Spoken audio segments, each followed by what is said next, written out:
ओम श्री गणेशाय नमः। जय श्री कृष्ण।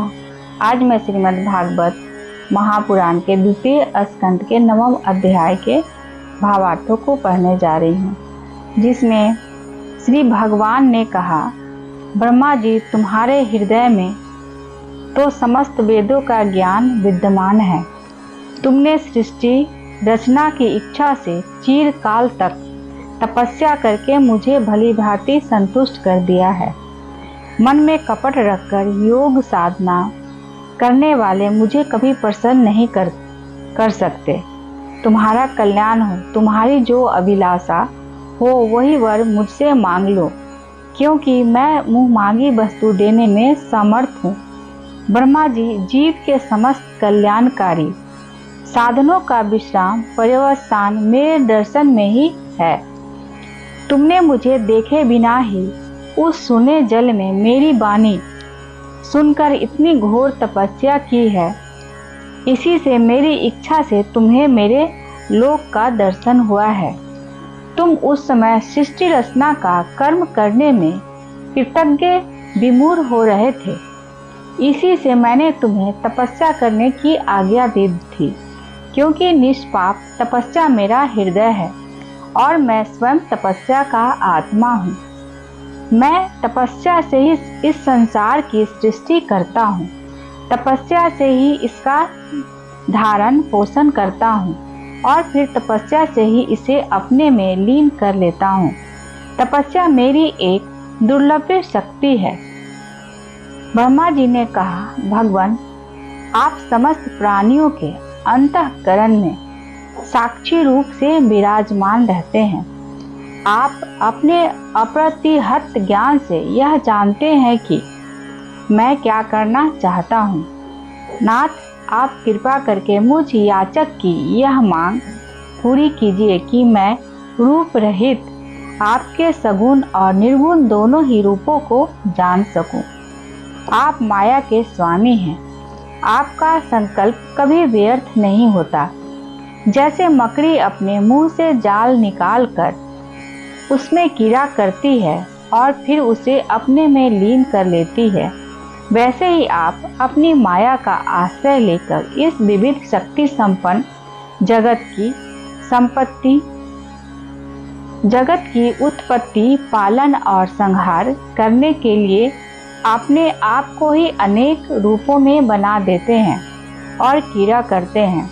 इस प्रकार आप कैसे करते हैं, इस मर्म को मैं जान सकूं, ऐसा ज्ञान आप मुझे दीजिए।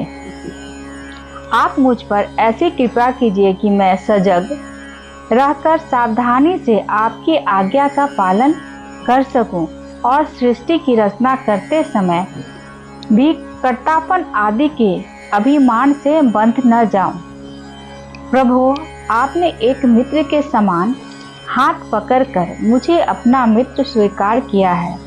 अतः जब मैं आपकी इस सेवा सृष्टि रचना में लगा लूं और सावधानी से पूर्व सृष्टि के गुण कर्मानुसार जीवों का विभाजन करने लगूं, तब कहीं अपने को जन्म कर्म से स्वतंत्र मानकर प्रबल अभिमान न कर बैठूं।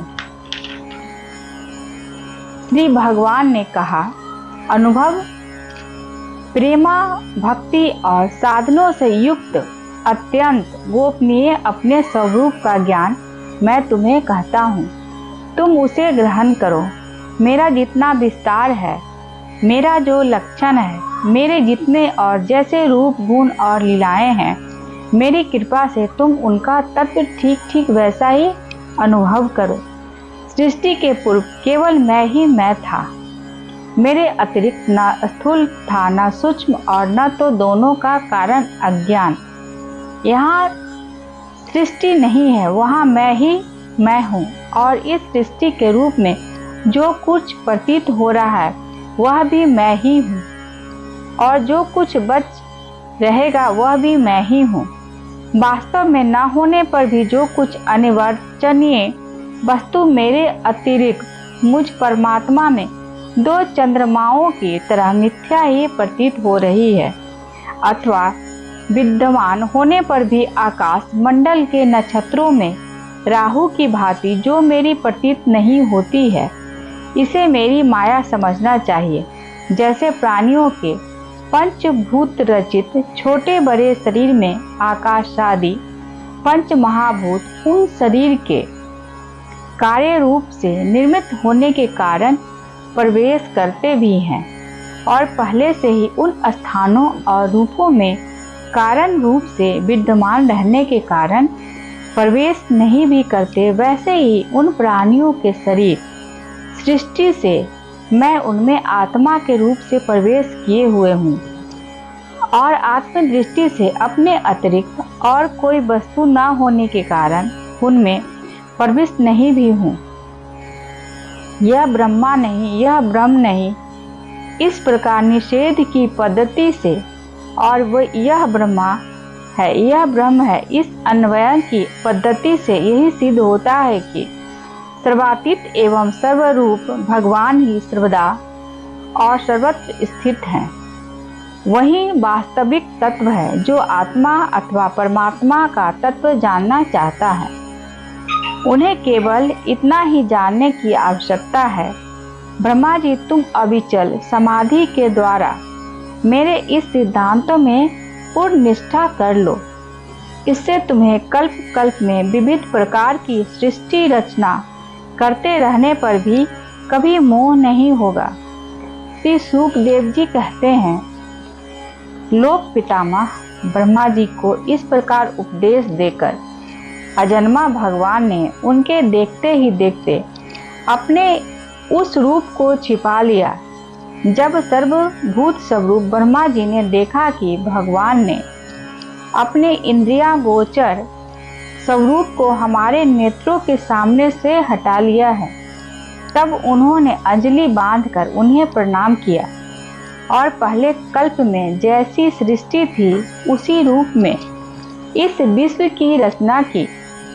एक बार धर्मपति प्रजापति ब्रह्मा जी ने सारी जनता का कल्याण हो अपने इस सर्वार्थ की पूर्ति के लिए विधि पूर्वक यम नियमों को धारण किया।